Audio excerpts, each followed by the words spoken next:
This is Eitan Weinstein. And I'm Naor Menninger, and you're listening to Two Nice Jewish Boys.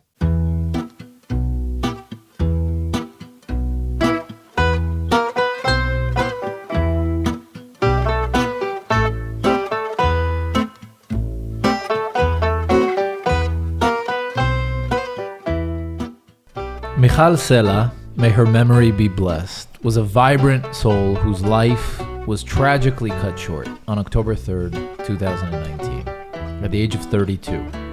Her husband was convicted of her brutal murder, shedding light on the pervasive issue of domestic violence that plagues our society.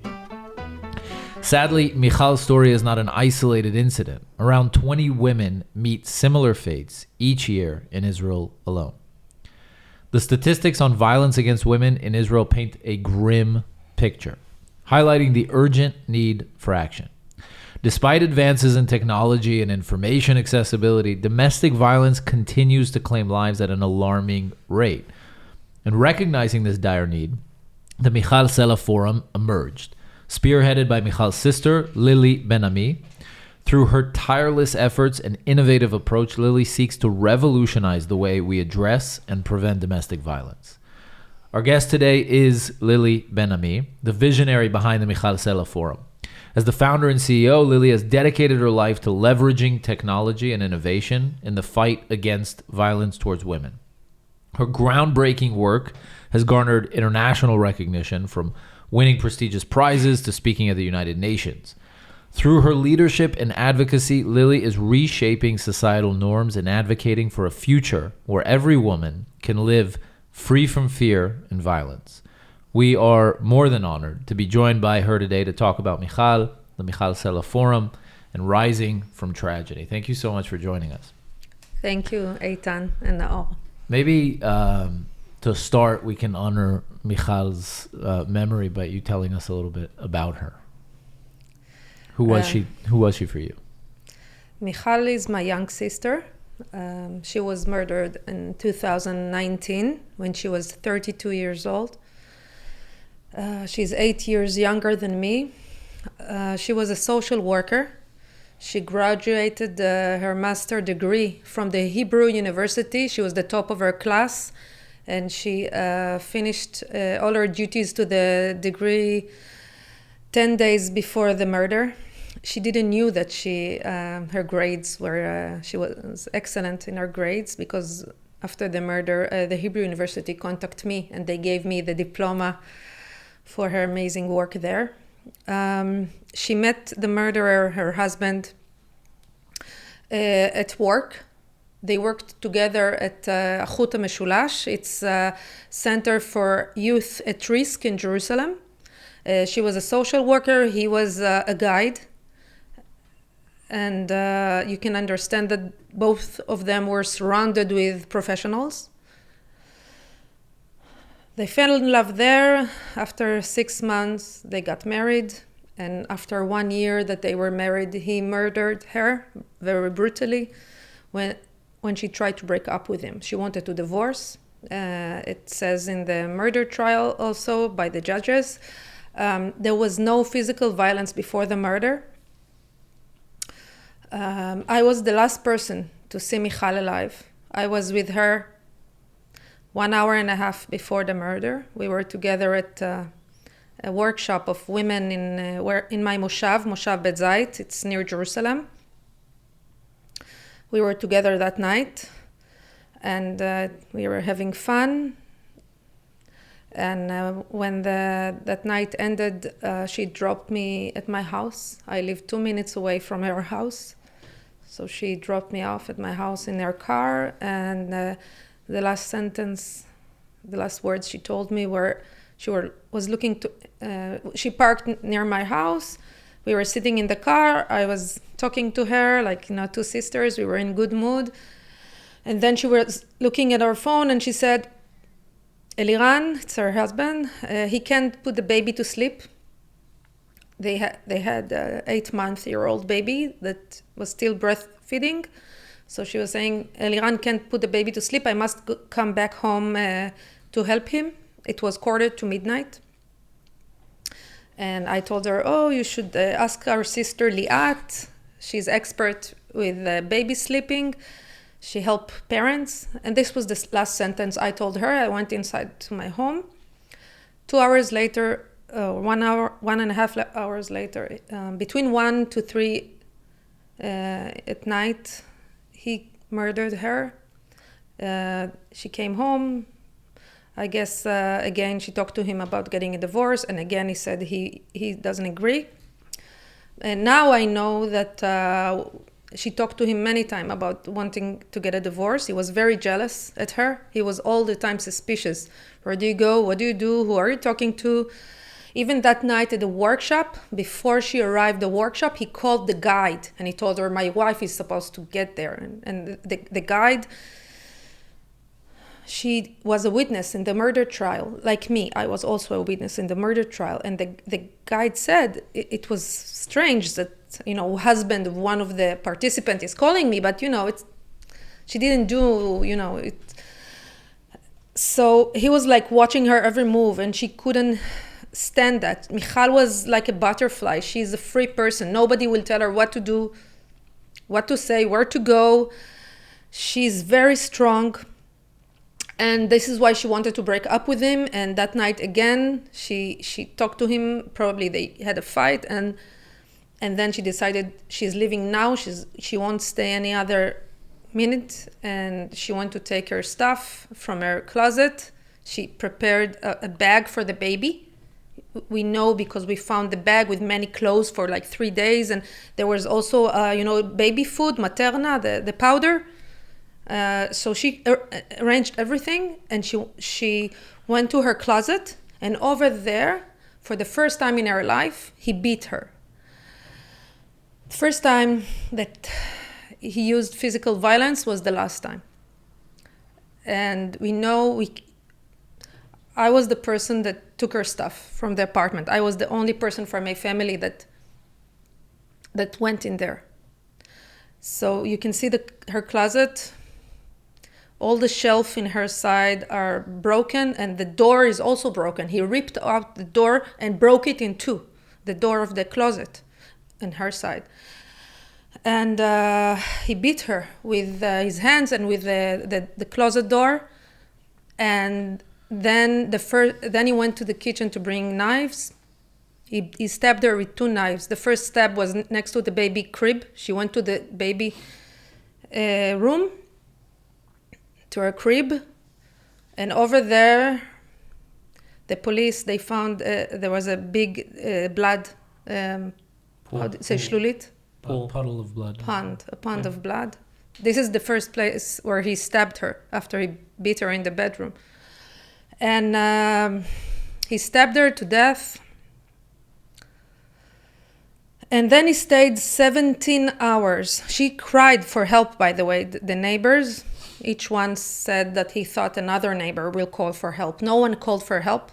They heard. It was in Ramat Motza. It's the houses are really near each other. It's medoragim. It's, like in Hebrew we say like steps, the houses. So, and after 17 hours, he was in the house with her. She's bleeding to death.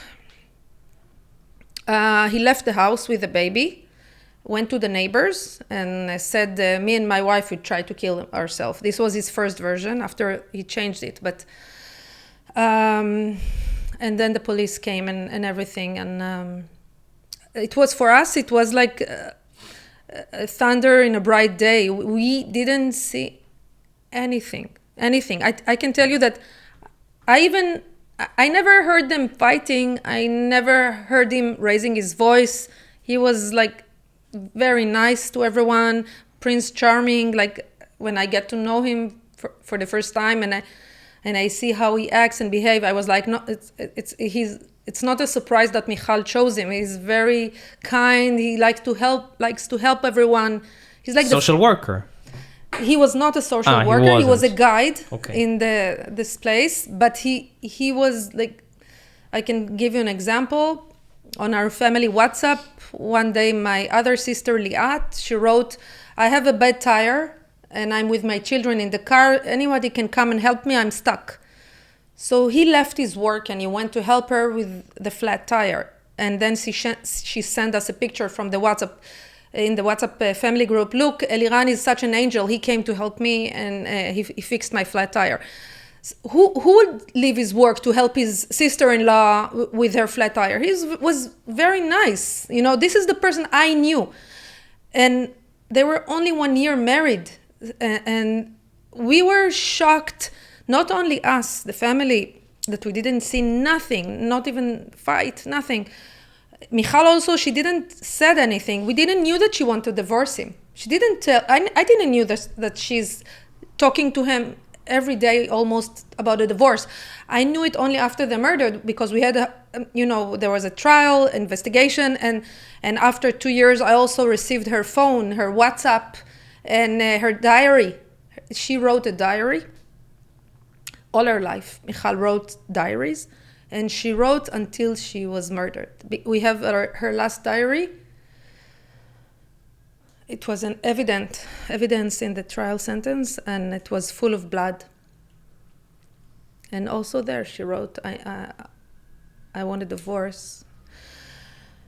And she didn't tell anyone about that? Not even friends? She had a friend that she shared with her that she wants to get a divorce. I talked to her friend. She knew that Michal is suffering in this relationship. But she told me, Lili, who could imagine a murder? You know, you say, okay, I'm with you, I'm supporting you. We're together, we'll go through this together with a divorce. I will help you. This was her friend. This is how she reacted. Her friend had no idea Michal's life are in danger. And as I said, Michal was surrounded with professionals, also him. And nobody suspicious, nobody... both of them, they don't have a record in the welfare authority or in the police authority, clean papers for both of them.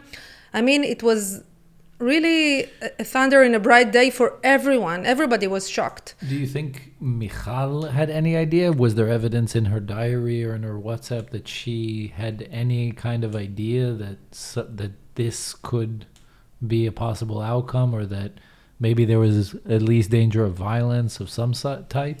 Michal, I can tell you for 100%, had no idea that she's in danger. Yeah. In this aspect, the physical aspect. She suffered from emotional violence. The fact that you have no privacy, that your partner is snooping on your phone, going everywhere you're going, he's checking over you. She was really offended by his behavior, his obsessive behavior, the fact that he was suspecting all the time that she's cheating on him, which was not true. She really suffered terribly. Her pain was huge, but emotionally, and she had no idea. She said to herself, I'm strong. I won't make my parents worried. I won't make my family worried. I can do it by my own hands. I can deal with it. I can break up with him. This is what she thought. And this is the key, because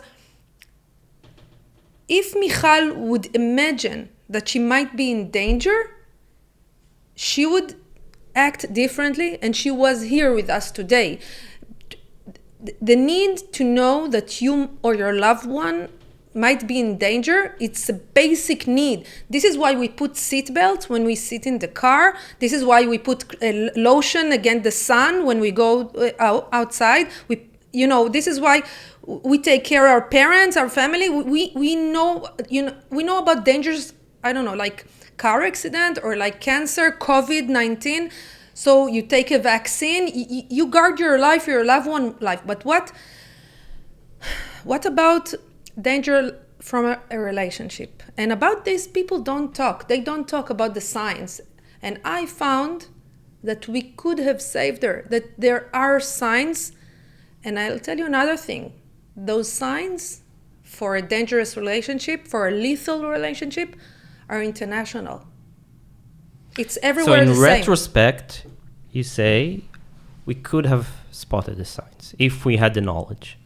If Michal Sela Forum exist back then, Michal was alive. I can tell you for sure, for 100%, because she would know she's in danger. In Michal Sela Forum, we developed a tool that allows you to know that you might be in danger when there is no physical violence. But do you think, it's a bit sensitive, but do you think, I think there's a difference between not knowing and being in denial, right? She was not in denial. She told him, I want to break up with you. Mm-hmm. There was no denial and there was no physical violence. So where is the denial? Like, because she was a professional, like sometimes you have the knowledge, right? But you don't put yourself in the scene. I sat with the professors of her in the Hebrew University, and I asked them, do you teach about the danger that might be in a relationship when there is no physical violence? And they said no. Mm-hmm. You need to do an internship and to take a special course in social work if you want to be expert in domestic violence. And she didn't took this expertise. So it's not in the mandatory courses. So, and I asked them another thing. I did it after she was murdered. 6 months, I did investigation. I sat with everyone, with ministers, with shelters directors, and with many, with domestic violence experts, and with many women that are victims, that they stop me in the street and they tell me their stories. In Israel, people recognize me.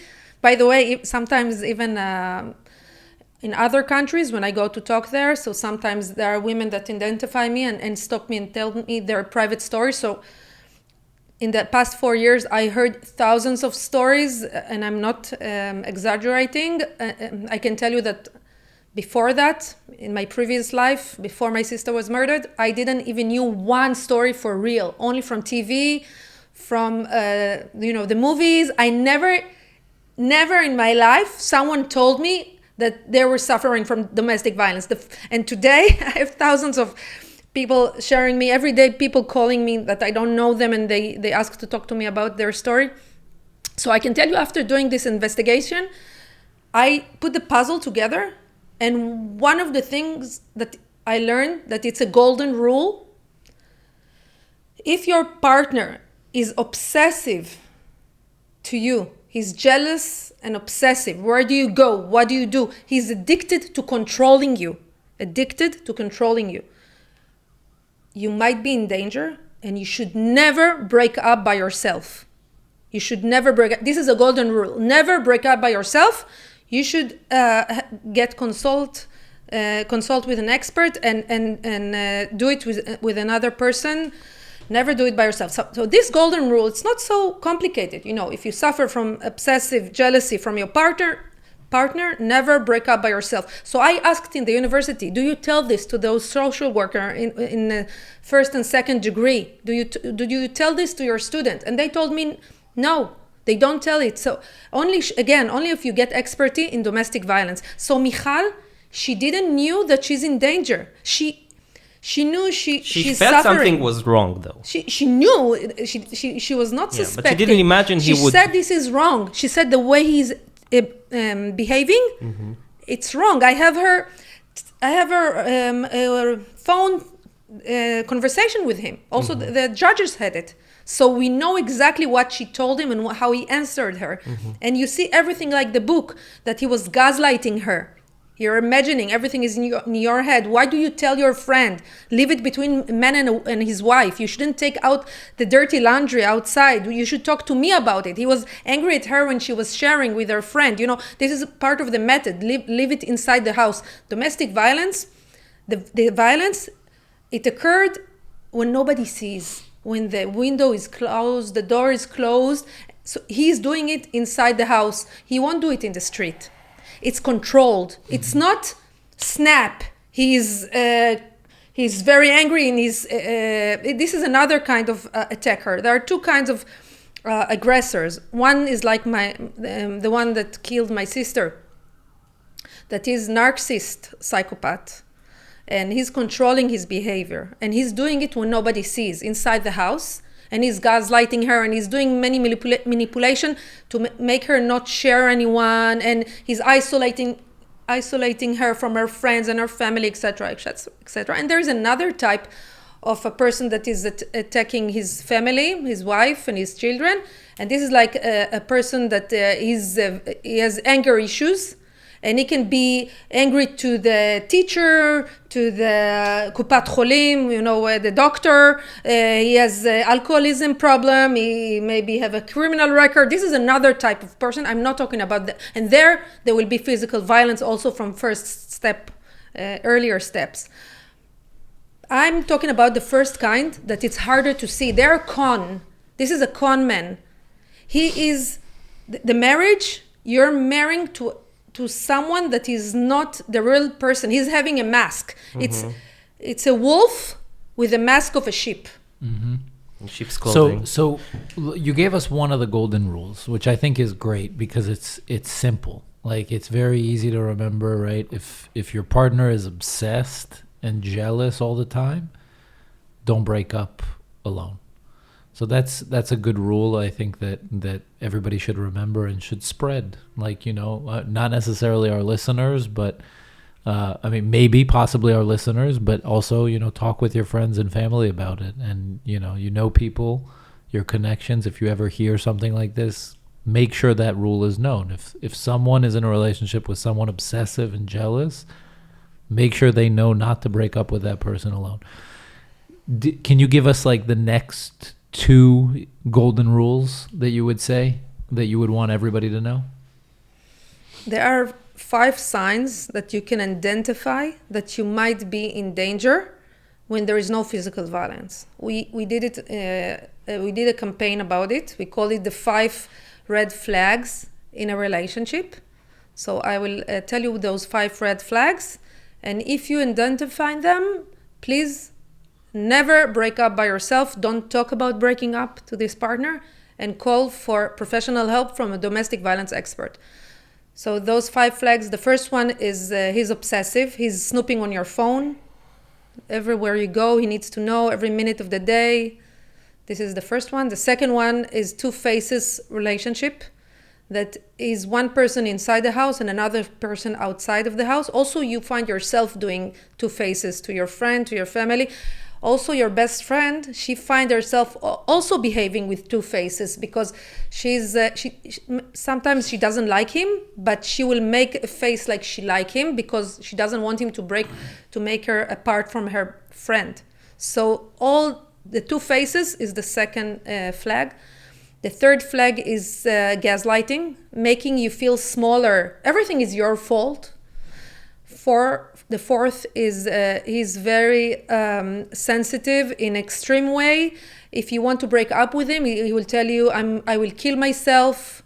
He will do anything so you won't break up. And you walk on eggshells. In your own home, you walk on eggshells. And the 5th is the martyr. The Akadosh HaMeuneh, the martyr, he is also a victim and an aggressor. The martyr, yeah. A victim and aggressor. He can cry what happened to him, to his family, his childhood, don't leave me. He will cry with tears, but he can be also very, very aggressive. It's like two tips of a stick. So he has both of them. So this is the 5 signs. And you can find it also on our website, the Michal Sela Forum, and we have many examples to each one of the flags. If you identify this, you might be in a toxic relationship, and you should check it. Okay, go. The thing I'm thinking about, though, is that those rules are very... I have a feeling you're about to ask the same question. The same question, yeah. Those rules are very effective to certain societies, certain cultures. But once, PC warning, once you go to more primitive cultures, like, for example, in Israel, the Arab culture, Muslim Arab culture, or the ultra-Orthodox culture, some sects of it, then you find it's not... You're talking about when it's psychological, but sometimes it's about culture and more primitive culture. So entire societies, men are raised to behave like that with their women. So what do you do then? If a woman in Yemen would listen to this podcast, like every woman, every second woman. If she's having those flags, so she's suffering from violence.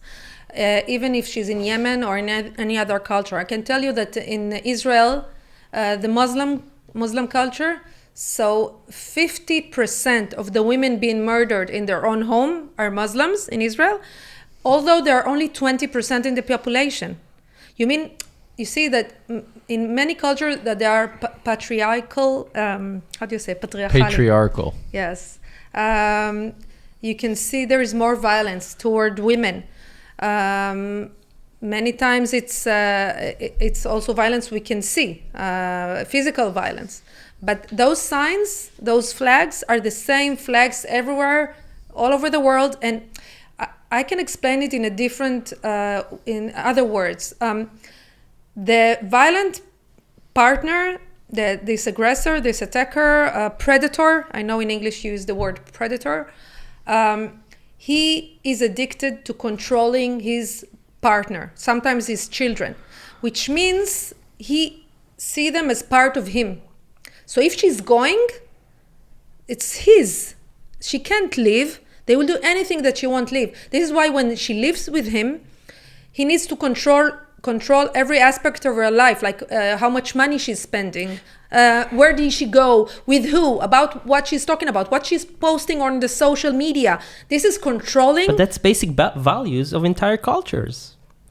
It's violence. The fact that you know what I'm saying, think that some cultures think that it's normal to spy on your friend and don't get on your partner. The woman is your possession. And the word, it's violence. It's not, and in many, there are cultures, as I said before, that there is more murder, more violence against women. And this is something that in the Western culture, like what happened to my sister, we couldn't recognize it because it was, transparent. It was a transparent violence. Michal, she knew that she's feeling this is bad, what is happening between them, but she didn't knew that she's in danger. And this is the myth I'm breaking here, that emotional violence can be lethal violence.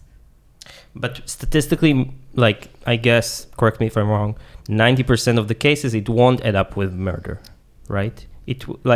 Most couples would live this life on this spectrum. The woman will suffer, but she probably most of the times she won't break up. There will be like a status quo, right? But she probably won't get murdered, right? Most of the women that suffer from domestic violence won't get murdered. It's true. Half of the women that were murdered by their partner, there was no physical violence. Half, which means they didn't knew that they are in danger. Mm-hmm. Now, we don't need to go to murder. Also, many women that suffer right now from domestic violence, they need to know to recognize it, because when it's transparent, especially when there is gaslighting, you might think maybe it's in my head, maybe it's all my fault, like he told me. And when you have those 5 flags, it's help you to understand, to have a reflection, to have signs that tell you you're not imagining this. This is wrong, what you're experiencing, and there is a way to get out safely. There is steps. What you're experiencing, there are so many other women that experience the same thing exactly. And as I said, the patterns are the same patterns. And knowing that, the knowledge is life-saving, even if we're not talking about murder. I think at the core of it, there's like a more fundamental lesson for all women, not just regarding violent, physically violent or potentially lethal relationships, but just about toxic relationships and understanding what might be, of course, not to minimize, the real danger and risk that exists. But I'm saying these are, even if they're to a lesser degree, it's all signs of toxicity in a relationship. You don't want a partner that's obsessive or that's two-faced or that that's controlling you. But I guess my what I wanted to ask before was there any thought about how do we make the line clear, right? Because you don't want to instill doubt into relationships that are healthy and have people constantly thinking wait, maybe this is a toxic relationship. Maybe I should or do you think that when it is toxic, it should be clear enough and people will recognize it. I can give you a tool how to identify when a jealousy is over the line. Okay.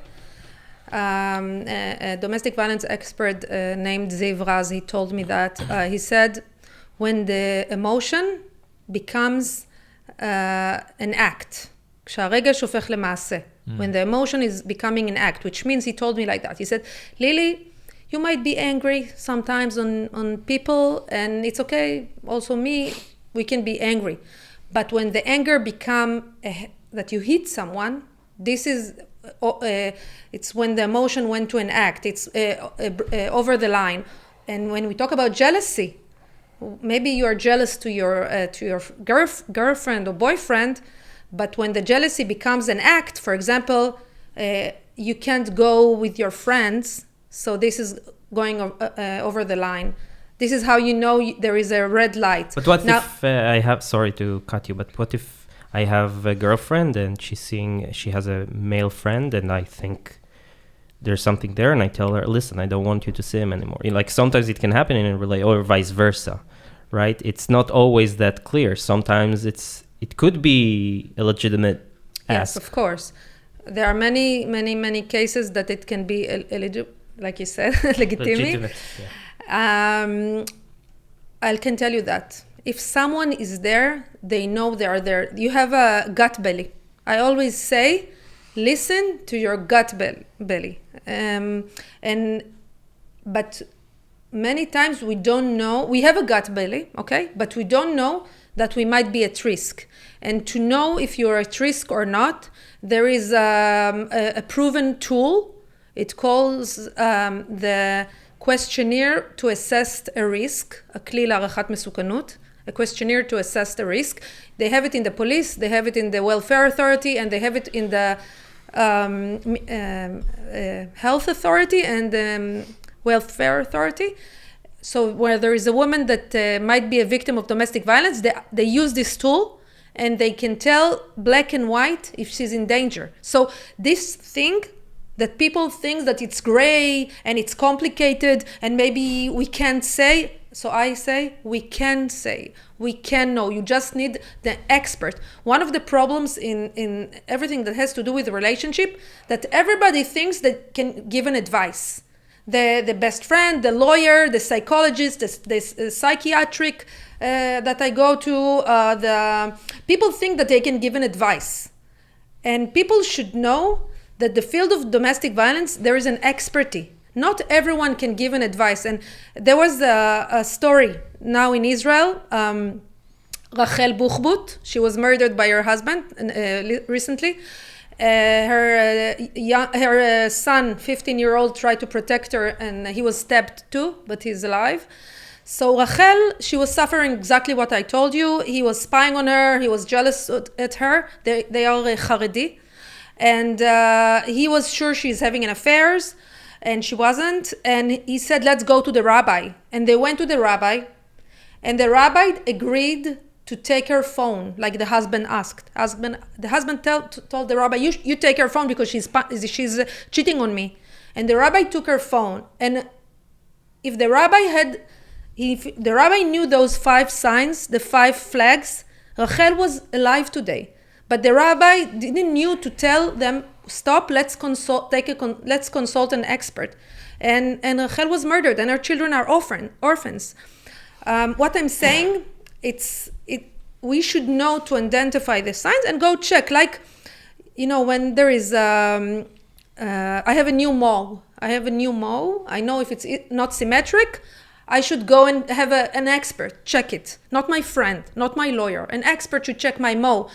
Exactly here, the same. You see those signs? Go check it. That's it. I'm not saying you are in danger, but I'm saying go and check it. And this is what people should know.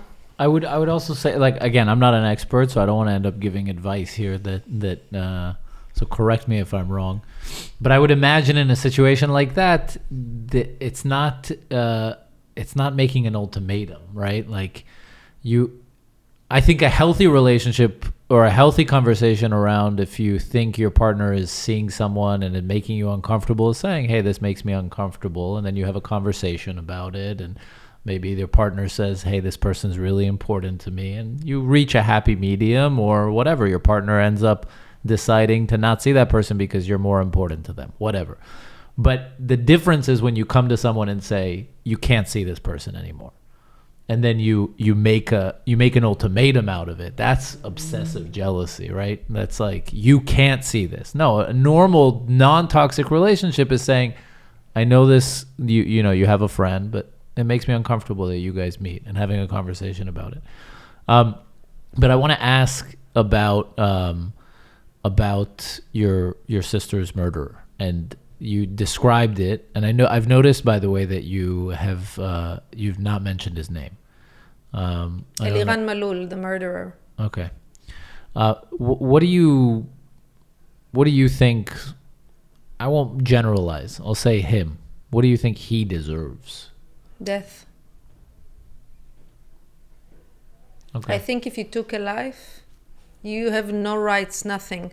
And unfortunately, in Israel, murderers, they go to vacation outside of the prison with no electronic bracelet. We had many cases in Israel that murderers during vacation from jail did another murder. There was the murder of Hanoch Danman. He's a soldier that was murdered. His murderer was on vacation and he murdered his wife in Tel Aviv. There are murderers that run away to another country during their vacation, like the murder of the taxi driver Derek Roth. So his murderer ran away, and only after 10 years the Interpol found them and brought them back to prison. And although in Israel they keep on feeling mercy on those murderers and give them rights. For example, the murderer of Anat Fliner, she's a lawyer, mother for children, a 15-year-old knocked on her door and murdered her. So because he was only 15-year-old, they give him for life, not to know his name. I don't know, chisayon, how do you say?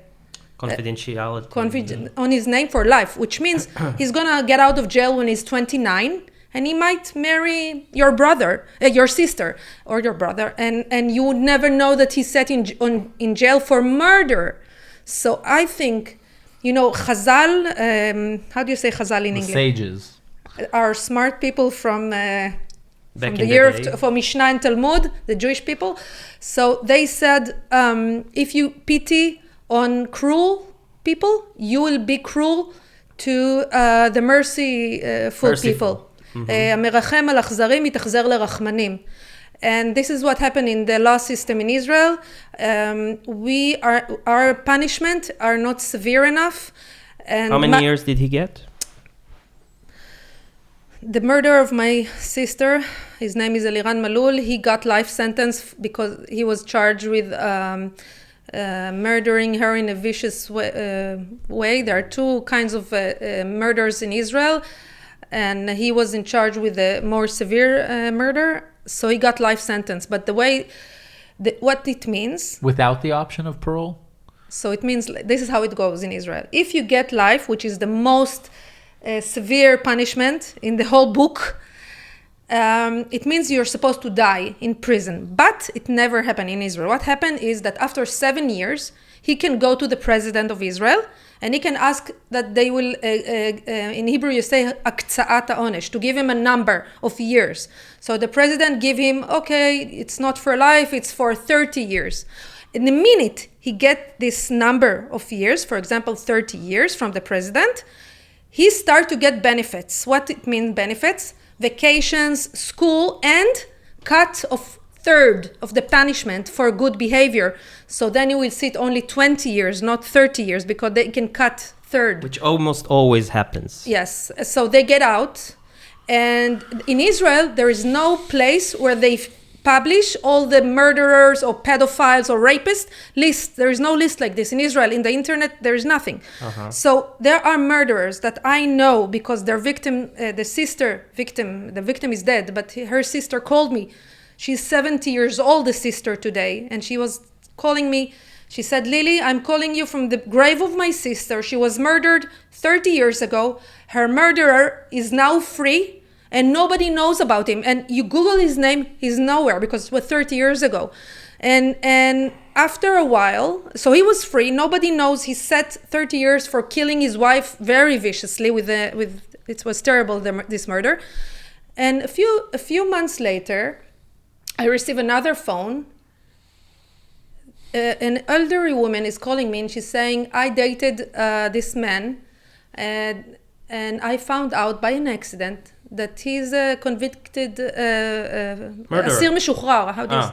He's a released convict. Released convict, that he's set in murdering his wife. I found it by accident after dating him for a year. They were dating for 1 year. And I want to ask you if I'm in danger, how I'm going to break up with him. So I'm saying, where is the country to protect her citizens? You know, from even those that were convicted, they're not protecting us from them. Did the president give Eliran Malul... He doesn't have 7 years yet. It's 4 years since he murdered Michal. Is it in 3 years, common that you don't get from the president? No, the only one who never gets is Yigal Amir. He's the only one. And if you're a terrorist. I mean, if you kill... Although even the family of the murderer I forgot the name, but there is this terrorist. She was a guest in our podcast. I remember Walid Daka, Moshe Tamam, murderer of Moshe Tamam. He was also almost released because he's an Israeli citizen. If you are a terrorist Israeli citizen, you also get. But to me, it's like, in a way, and I know that it's like I always get to this, like, what's worse? It's like, at that point, you can't really rate what's worse than what. But to me, it's almost worse than terrorism. Because, I don't know, I mean, you expect the terrorist to do terrorism, right? I mean, like, you don't expect anything less of Hamasnikim, and not saying they should be released or pardoned. I think they also deserve death. But someone who murders their wife, sometimes they murder, other family members, that's, I think, probably one of the worst things you can do. Before we don't have much time left. Before we talk about the NGO and some of the projects, I have to ask you, like, you obviously are very angry at the state, and in Israel, I think the only way to fix that is to go to politics. So why don't you go to politics and fix it? I'm not there yet. Maybe in the future. I would love to tell you that about what I do today. Okay. Michal Sela Forum, it's an NGO. We have 15 workers. We have offices in Mevaseret Zion, and what we are doing is saving lives. We are saving lives with technology and innovation. We give solution. We are changing the discourse of domestic violence from a discourse of victimhood to a discourse of solidarity and solutions, from problems to solutions. We work with, we harnessed new players into the field of domestic violence. We're thinking outside of the box, and we are bringing the startup nation, technological companies, high-tech companies, and Homeland Security expert.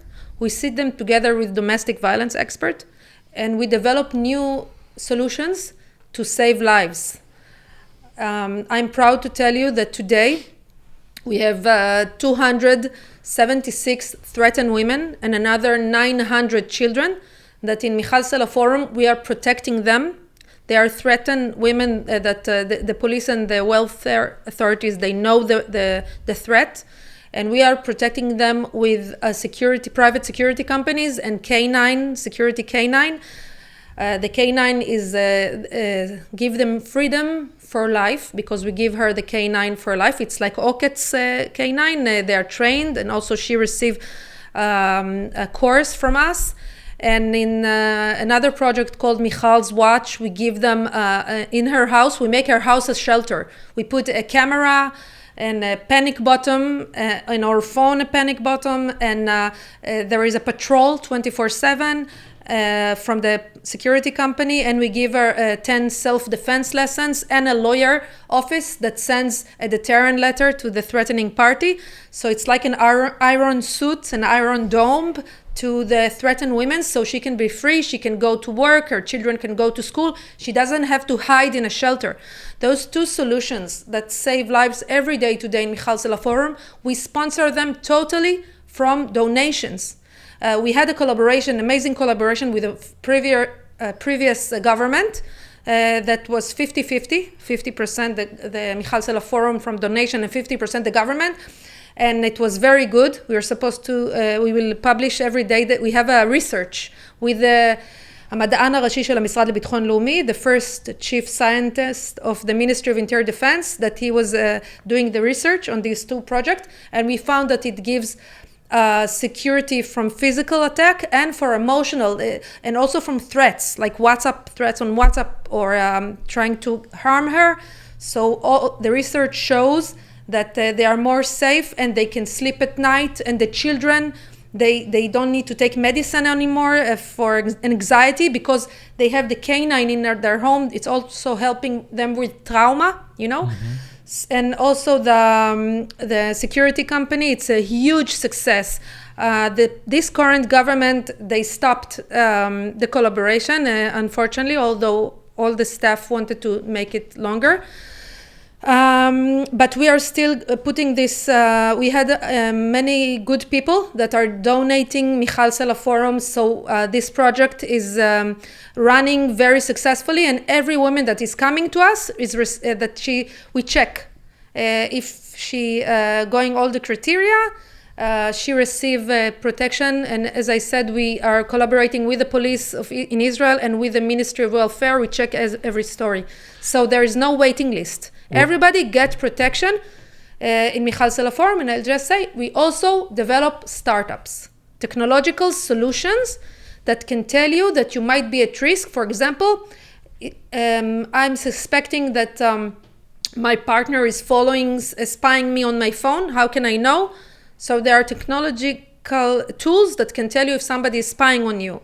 And there are many other solutions that are being developed with Michal Sela Forum. We are encouraging high-tech developer engineers to invent and develop startups to save lives of women that suffer from domestic violence. We are looking the next ways, the next Mobileye that will change this field, and we'll have 0 femicide per year. So I'm proud to say that today we had 250 startups that were invented to save lives of women that suffer from domestic violence. And out of them, there are 21 that we are escorting them today in a program called Michal Sela Rooftop.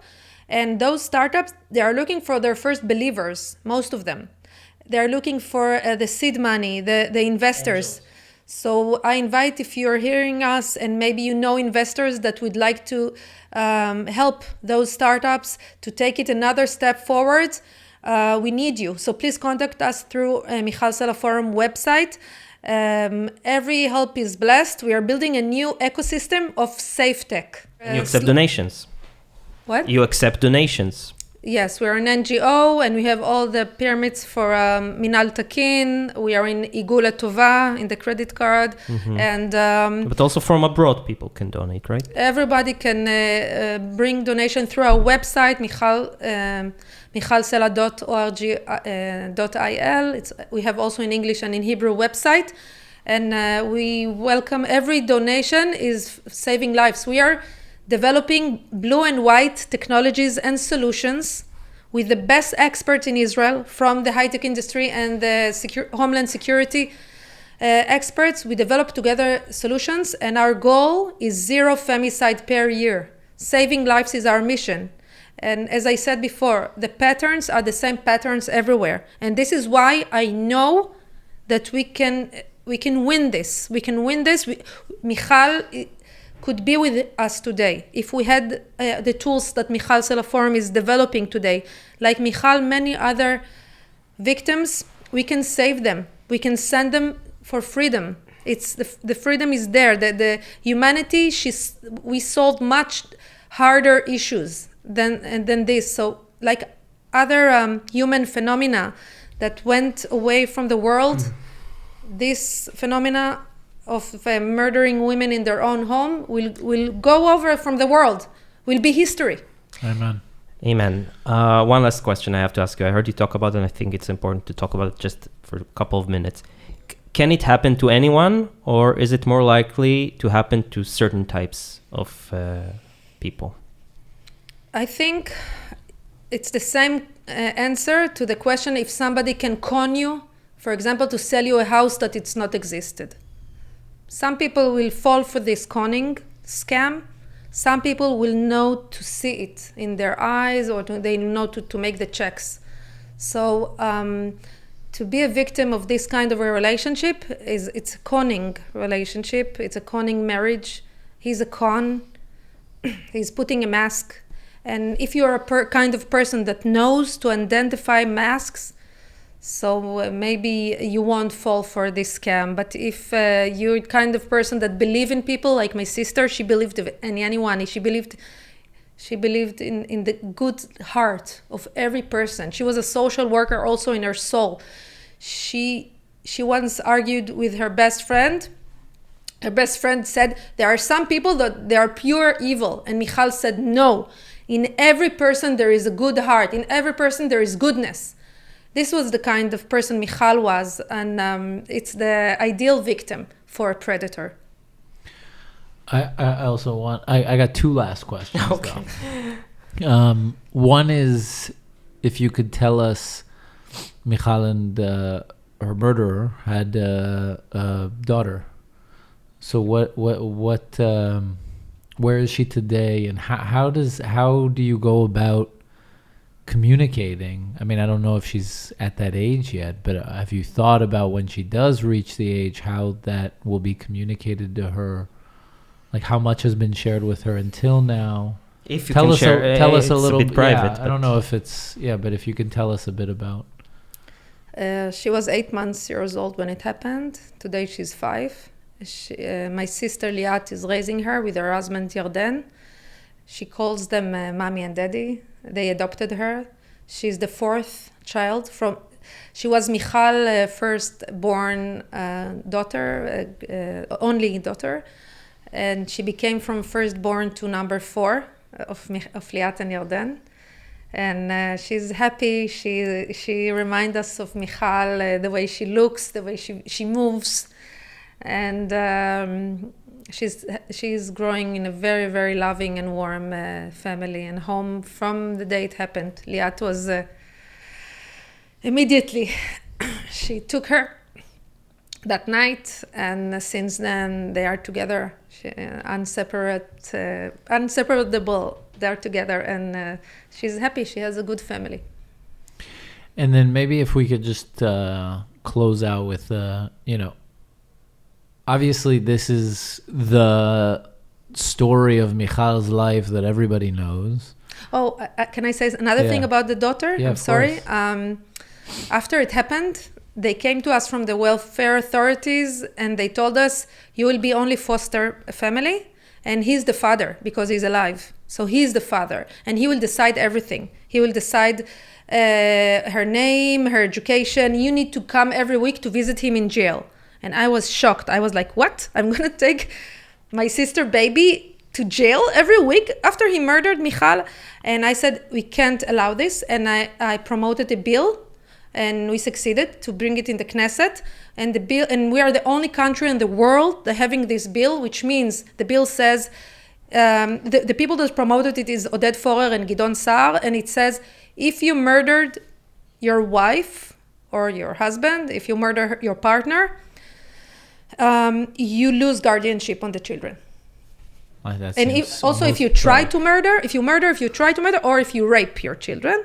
So this is the 3 felonies. If you rape your children, if you murder your partner or try to murder your partner, you lose guardianship. And he lost guardianship on Michal's daughter. And we are the only country in the world, so I'm very proud in this law. So he's no longer his father. It's surprising that we're the only country. But I wanna just end with like I said, this is probably the story that everybody knows about Michal, and and it's unfortunate that such a tragic moment in her life became kind of the moment that. So I wanted to ask you if there's a moment, from your lives together that you maybe a happy place that you go back to. What do you think about when you want to remember her in a more positive light? When I think about Michal, I think positive. I think she was colorful and happy. She was the kind of person that when there is a rain, she would go out with the rain and say, "Oh, it's great that there is raining. I love it." She with no umbrella. This was the kind of person she was. She liked the nature. She liked to draw. She liked to write. She was reading books. She was a people person. She had 8 soulmates that today they are my friends. But who has 8 soulmates? I mean, if you have one, you're lucky. Need a big soul. This is Michal. She was zero judgmental. She worked with ambassadors and with simple people, and she see everyone the same. This was Michal. So when I think about her, I smile. And I will share you this small story that I have many stories, but I will tell about the way about remembering. When I had to decide about her grave, so I thought in the beginning to do a grave that there is a broken rock in half and there is a tree going, because she liked trees. And I drew it on a paper, and then I showed it. It was a Friday night. I went near the synagogue where I live, and some women from my moshav stopped me, and they were saying, "We're sorry for your sister." And I showed them the paper and told them, "Look, I did a sketch of her grave. What do you think about this broken rock and the tree in the middle?"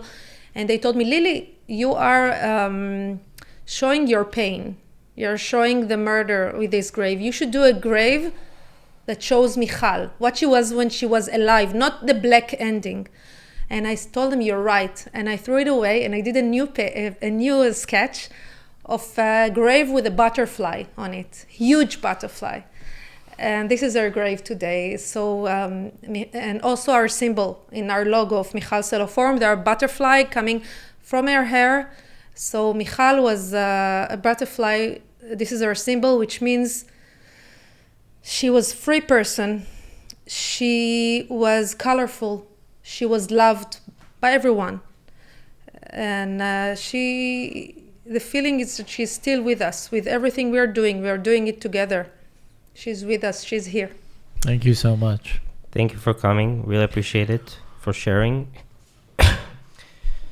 I think Michal is very lucky that you're her sister. Definitely. Thank you. Thank you. And guys, please. Yeah, please donate.